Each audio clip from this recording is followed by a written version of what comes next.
3 siècles plus tard, nous sommes en 1100, Khaled bin Ahmed en 1152 à peu près, 3 siècles plus tard, en 1498 à peu près, un émir de Khaled bin Ahmed, ce qui reste de Khaled bin Ahmed, l'émir Abdelrahman ou le sultan Abdelrahman, qui était Jbel Ayad. C'est le Jbel Hadissa, Jbel Ayad du temps des Banu Hilal. Il quitte Jbel Ayad avec toute sa compagnie, un large cortège accompagné par ses alliés, et notamment par d'autres familles nobles qui ont régné dans Khaled bin Ahmed, notamment Issa bin Hamou, c'est descendant de Moulay Chérif Amrous, le père de Shorofa de Khala, qui a vécu entre 900 et 902. Il est né entre 900 et 902, donc au Xe siècle. Il va régner à Fès, puis à Khaled bin Ahmed, il va mourir. Il va laisser 4 fils de Chérif Amrous, Mohamed, Ahmed, Lakhdar et Miloud. En même temps que les Oulad bin Issa bin Hamou, d'autres familles arrivent, notamment les Oulad Haroun, Oulad bin Hitri, les Waitfil et d'autres familles. Parallèlement, les Chourafa qui fuient le Maroc, qui fuient Fès vers le Sahara occidental, Rio de Janeiro, qui sont territoire à côté de la Mauritanie, qui sont accompagnés par des cavaliers qui les aident à traverser ce territoire pour éviter d'être attaqués, d'être anéantis par les Omeyyades qui paient des mercenaires pour attaquer tous les descendants de Mohammed les Chérifiens. Ces chevaliers, ce sont les Marzouk et les Marzaq, les Ibn Issa Djarjour, les Abada et les Zaga. Ce sont les chevaliers qui aident donc les Chourafa à fuir Fès jusqu'à Rio de Janeiro, puis à l'Aqla d'Ibn Ahmed. Donc, avec tout ce cortège, l'émir Abdelrahman quitte Jbel Ayad en 1498 à peu près, au XVe siècle. Il traverse les Bibans, les portes des Bibans, Mocha, Chouarikh, Fakharous, jusqu'à Khala. Mocha, Chouarikh, Fakharous, Azou, Al-Khala. Et ils atterrissent à la Khala. L'émir Abdelrahman nous a mourir en 1500-1502 à peu près, en commençant par fonder le fils Zawiya pour la lecture du Coran, l'apprentissage du Coran. Il meurt à Khaled bin Abbas. C'est son fils, le sultan Ahmed, qui prend la relève, qui va réorganiser la société, la cité. La première des choses qu'il fait, c'est le renforcement des murailles. Il va renforcer les murailles de la citadelle pour la protéger de toute agressivité, de toute agression. Entre-temps, il réorganise l'armée et il va ainsi occuper l'Oulad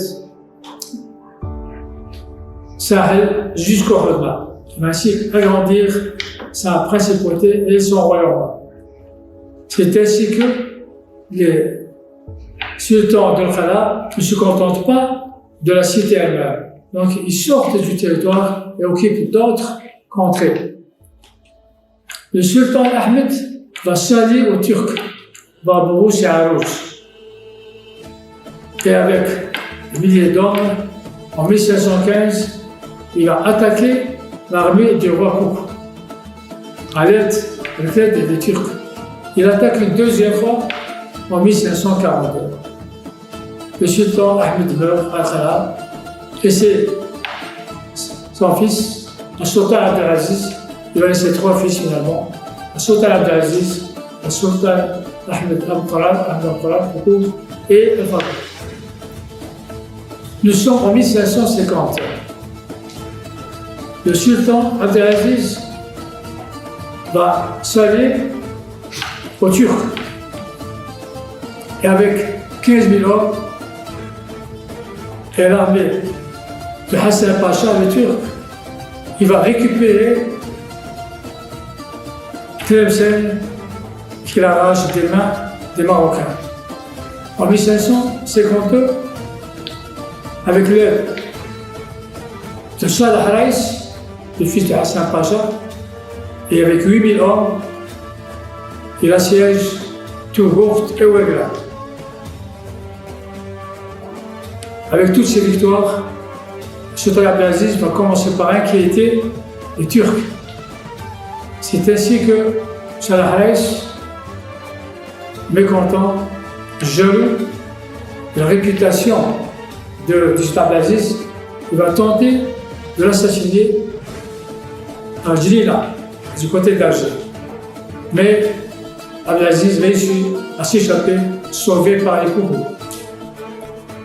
Ayant raté son coup, Salah Raïs va donc préparer une armée et attaquer le Sultan Abdelaziz jusqu'au port de Bouli. C'est là que le frère d'Abdelaziz, Al-Fadl, va mourir. En 1553, cette fois, c'est Mohammed Bey, le fils de ce dernier, qui va à nouveau tenter une expulsion pour attaquer le Sultan Abdelaziz, toujours à Bouli. Là, Mohammed perd la bataille. En 1554, Mohammed Bey va une nouvelle fois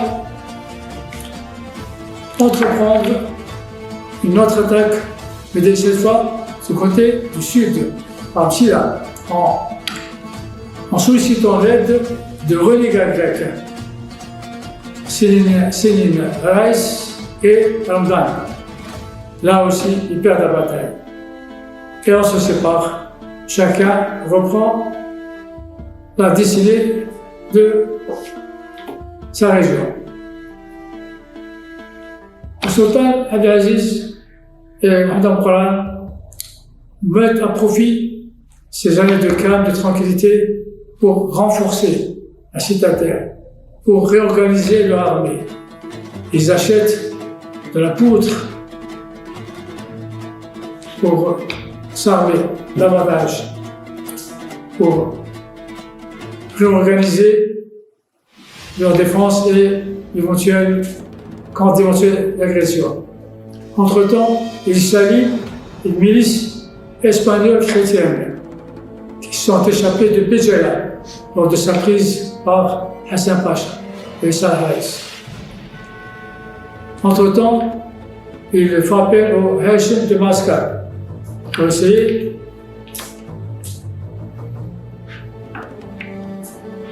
de reprendre la défensive.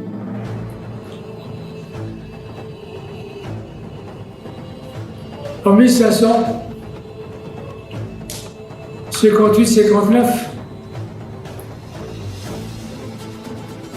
Hassan Kourchou, ennemi juré d'Abdelaziz, va dénoncer ainsi que Koukou et certains éléments du Hodla, les soldats du Hodla. Ils vont dénoncer Abdelaziz auprès de Hassan Pacha. Le dénonce et l'accuse auprès du Pacha, et l'accuse de vouloir reprendre Béjaïa aux Turcs. Hassan Pacha, très en colère, avec 3 ou 4 000 hommes, va attaquer Msila, qui va détruire. Il va installer 2 fortins en pierre, armés et renforcés par 400 janissaires. Mais quelques jours plus tard, M. Abdelaziz détruit les deux fortins et massacre les 400 janissaires. Seuls ceux qui ont fui vers les montagnes échappent au massacre. Arrivé sur les lieux,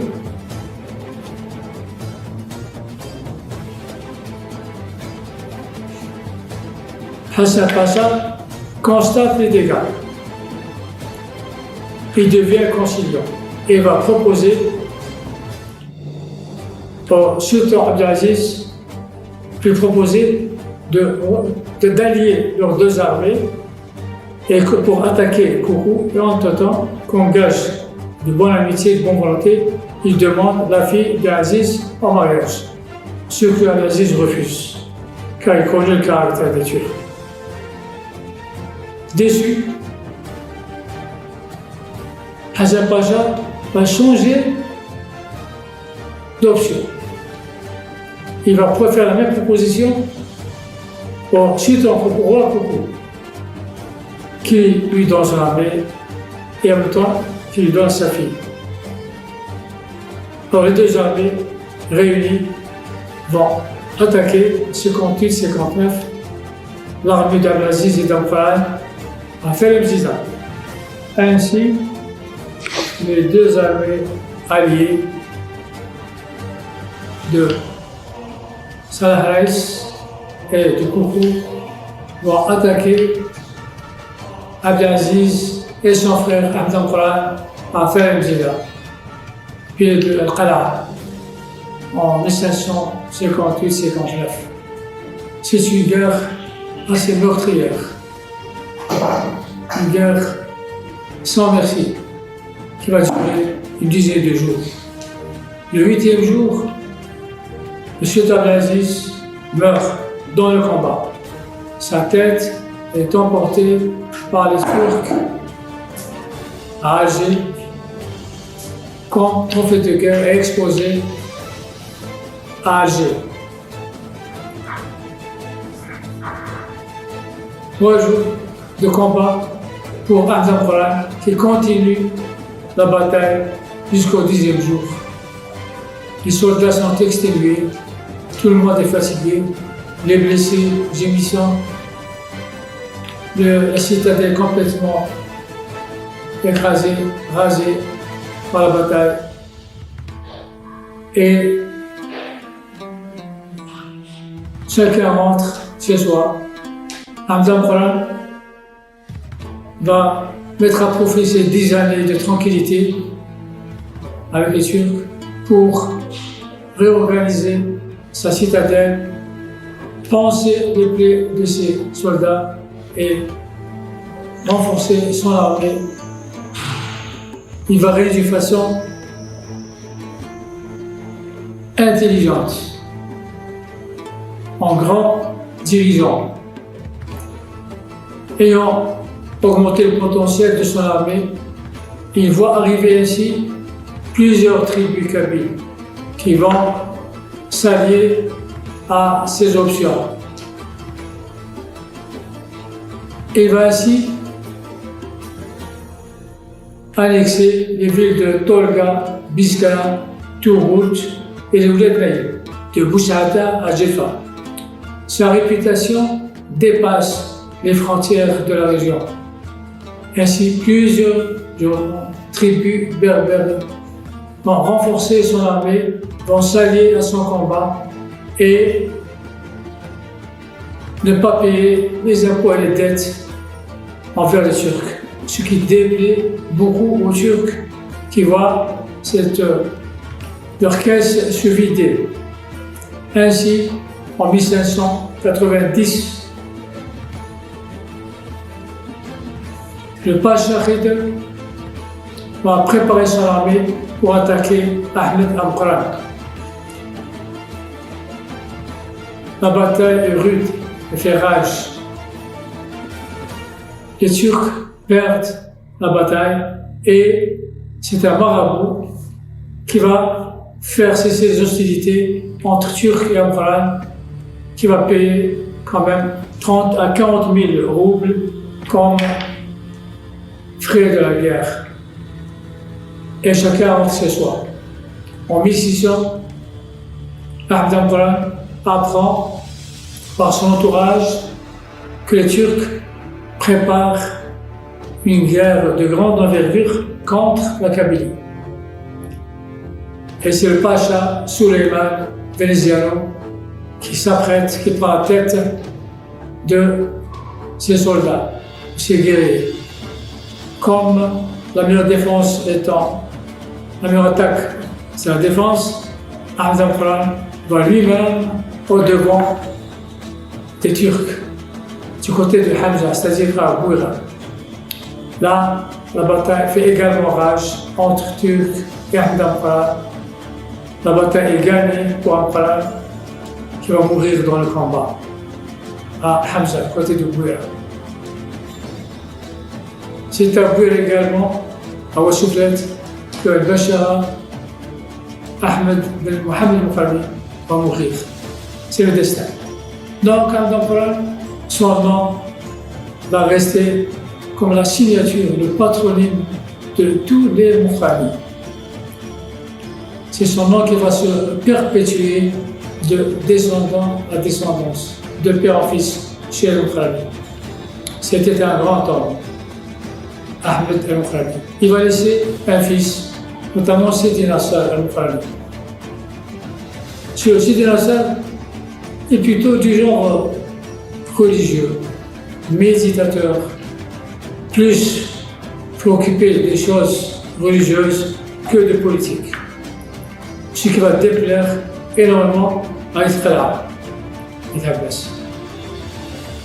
Ils se réunissent avec tous les commerçants de la région pour comploter et assassiner Sidi Nasser dans les ruelles d'Afala. Parce qu'il a laissé les choses politiques péricliter, donc au désavantage d'Israël. Il est donc assassiné. Il va laisser 3 fils, dont Petra de Mujana et 2 autres enfants, qui seront pris en charge par leur mère. On n'entendra plus parler d'elle. Tandis que Petra va grandir, va être élevé par les Hashim de Mujana. Grandit, on le marie à une fille de Madid et bien préparé au combat, lui-même avec ses alliés de la Mujana et des alentours, ils vont attaquer les Turcs sur la plaine de Gidjal et ils vont battre les Turcs. Bataille après bataille, Petra de temps en temps fait des escarmouches du côté de Khaled Abbas qui l'accuse d'avoir assassiné son père. Petra refuse le titre de sultan. Il meurt en 1668